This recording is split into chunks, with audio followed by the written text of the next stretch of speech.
Hi everyone, and welcome to our Google Hangout on Air. We are going to be going over the transfer application process for college students. Today I'm joined by Alan, and Alan is a former admissions officer and an admissions expert at InGenius Prep. He has a master's in education from Harvard, and we are very excited to have him today. Thank you. All right, let's get started. Our first question is going to be, what are some of the major differences between the transfer and regular admissions process? Yeah, that's a great question. So let's see. The biggest difference I've experienced in my time working with both first-time students and transfer students, and I was actually sort of foretold or kind of forewarned of this by others who had worked with transfer students before me, is regarding applicants' goals and expectations and overall attitude throughout the process. So of course, every individual is different. But by and large, I would affirm the overall impression that transfer students are a little bit less interested in talking with admissions representatives about the concept of fit, which is something that we talk a lot about in admissions. But they tend to be a little bit less interested in exploring with admissions reps, the possibility of attending, whether or not it's a good choice for them, et cetera. Instead, since this is kind of a second go, at least, in some of the more complicated cases I've seen, students wind up attending, three or more schools in the long run. But because they've already been through this at least once before, they can seem a lot more driven, in terms of their wants and needs. So they can be a lot more focused on logistical details like how many credits will transfer, how long it will take them to finish the degree. And many schools have responded to this by hiring transfer specialists or transfer counselors or transfer coordinators. And a lot of schools offer preliminary transfer credit evaluations to let students know how all that's going to play out, with the more official registrar or academic department kind of approved evaluations later on down the road. Now, a lot of stuff is actually pretty easy for students at, say, community colleges who want to attend state schools, Right. to figure out ahead of time. Or if you want to transfer between a couple state universities, those institutions tend to have pretty well-established pipelines and paths to and from each other. Usually the University of Massachusetts here, where I'm in the Boston area, has something that transfers can actually get basic information about online, called the Mass Transfer Block, and that's essentially a collection of general education, liberal arts type credits. It's the same no matter which UMass school you attend, and so it's actually guaranteed a transfer between them. And that sort of thing goes for really any two institutions as well that have a prior agreed upon kind of transfer agreement. And a lot of those are they're called articulation agreements because it kind of articulates the details of the transfer agreement. And some of those also provide guaranteed admission if the student also meets the academic requirements, like a cumulative GPA of a 3.5 or what have you. But usually the quicker and easier those kinds of questions, like credit transfers and time to completion, can be addressed, the better the student usually feels. That's what a lot of them are concerned about the most. Okay, that makes a lot of sense. What does the actual transfer process look like, and when should they apply? When are applications due? What are the portions of the actual transfer application? How does it work? Yeah, absolutely. So the application process, deadlines, et cetera, as I'm sure you can imagine, it does vary from school to school, like a good many other things, from curriculum to financial aid. The schools can even vary in who they consider to be a transfer applicant somewhat, but there are definitely some common elements that most applicants can expect. So, of course, there's the application itself, any necessary or relevant supplements that you'd submit with that as a transfer student. There's a personal statement or a statement of purpose or an essay. There might actually be an extra statement asked of a transfer student regarding their desire to transfer. But some schools, many schools, will still want all the information they would have asked for from a first-year student if the student had applied via that route. High school transcripts, test scores, and the like. But then some schools won't ask for any pre-college academic information. And most schools seem to set transfer application deadlines somewhere between, say, like February 15th, like MIT does, or March 15th, somewhere between mid-February and mid-March, although that varies as well. So, obviously, I mean, any discussion of the process ends up needing to be school-specific, just like it needs to be student-specific as well. Okay. Um, so I'm sure you've read hundreds of applications. What would you say are some of the biggest mistakes in transfer applications? Oh, yeah, that's another great question. So I'd say the biggest mistake in transfer admissions is not planning well in advance, or I mean, just plain not planning well. So, in a lot of cases, not all, but a good proportion of them, students, more than anything, looking to kind of escape his or her current college situation. As you can imagine, most schools are looking for bright, accomplished, passionate applicants, regardless of whether or not they're a transfer student. And the idea that an institution might serve as kind of an escape route for a student isn't super appealing, as you might guess. So, I mean, it's not really fair to assume that a student who's changed his or her mind or realized that they made a bad or wrong decision is simply kind of capricious or whimsical or prone to poor judgment. But at the same time, you can also understand why schools might make that kind of inference from an applicant. If it's incredibly obvious that that's what's going on, and whether a student really needs to be somewhere else, and is just realizing that, or has been planning all along to kind of take it one step at a time.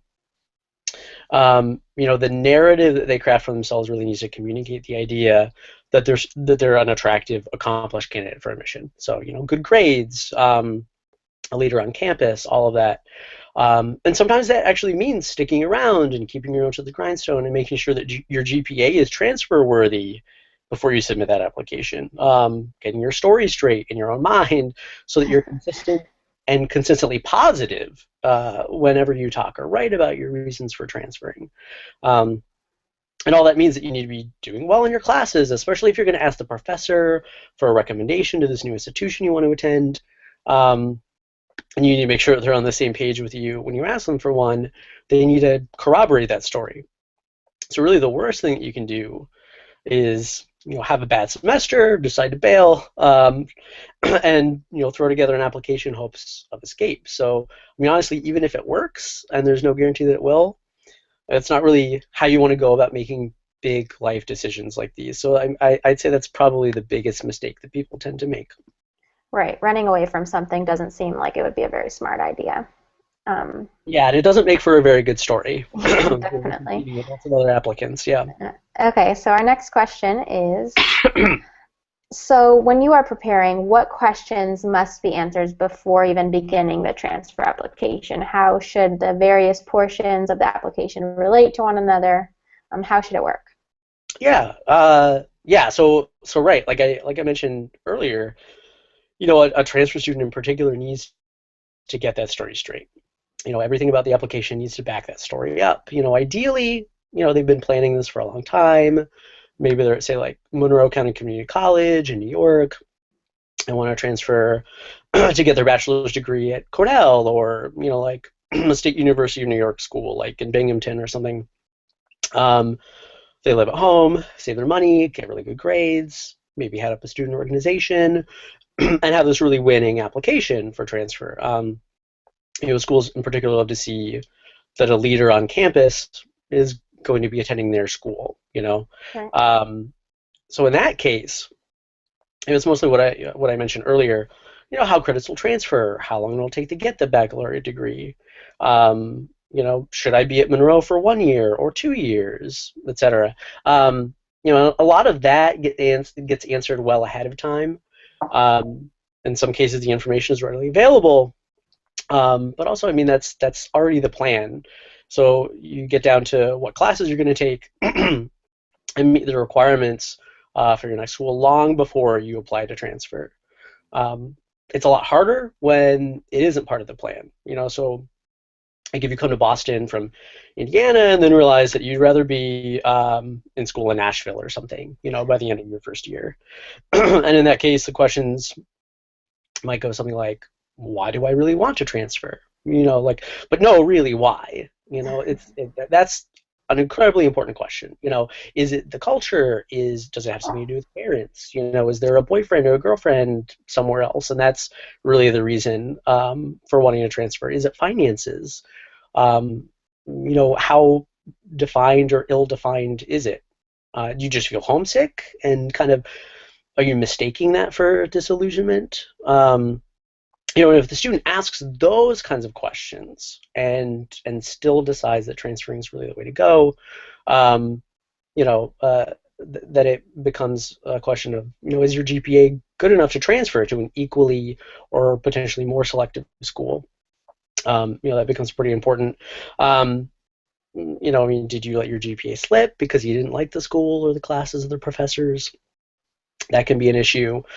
When you ask for recommendations, is the story that your professors are going to tell the admissions committee, is that going to be focused on how unhappy you are there or how excited you are for a new challenge?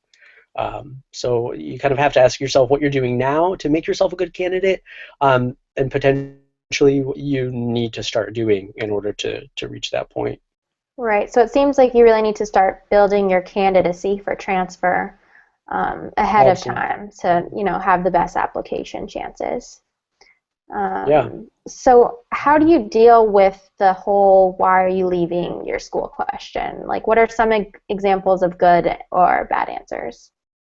Yeah, that's a great follow-up to what I was just talking about. For sure the I'm unhappy here, in most cases is to be avoided, when you're answering that question. I mean, for one, it almost makes too much sense. It doesn't make for a very exciting story. I mean, if you were really happy, then why would you be transferring? Right. Right. It seems to follow. It's kind of a no duh sort of situation. But as I mentioned earlier, I mean, the last thing that a school wants to feel like is like it's an escape from your troubles. I mean, they want you to be interested.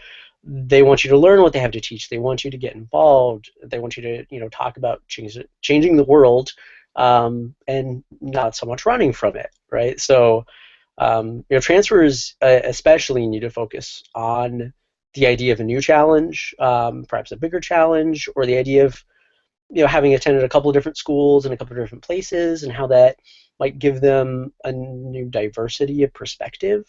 These are all very positive things. Sometimes just being able to say, I went to school A for major X, but while I was here, I really fell in love with major Y, which unfortunately they don't offer as a program or something. And then especially if you can say, oh, major Y is one of your top programs, wink, wink, as you're applying to this other institution.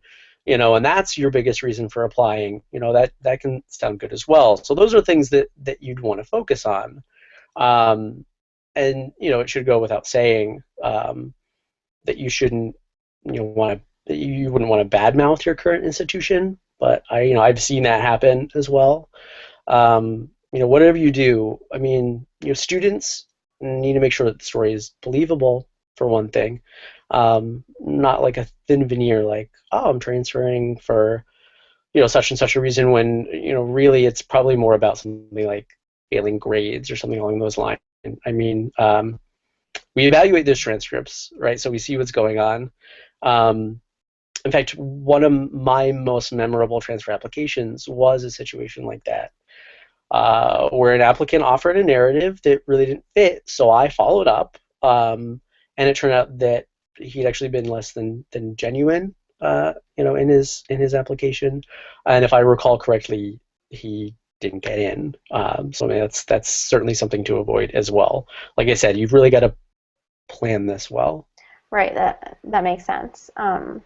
So when you're applying, how important is it to express a genuine interest in your target school? And what does that look like, and what are ways to do it badly? What are some ways we want to avoid? Right, right. Yeah, of course, it's important, absolutely.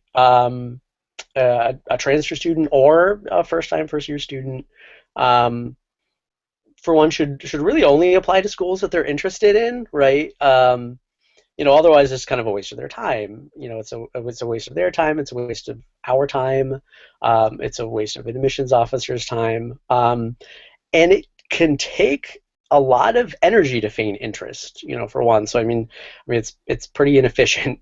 Um, and to what end, really? Energy spent applying to such and such a college, just to say that you got in, for example.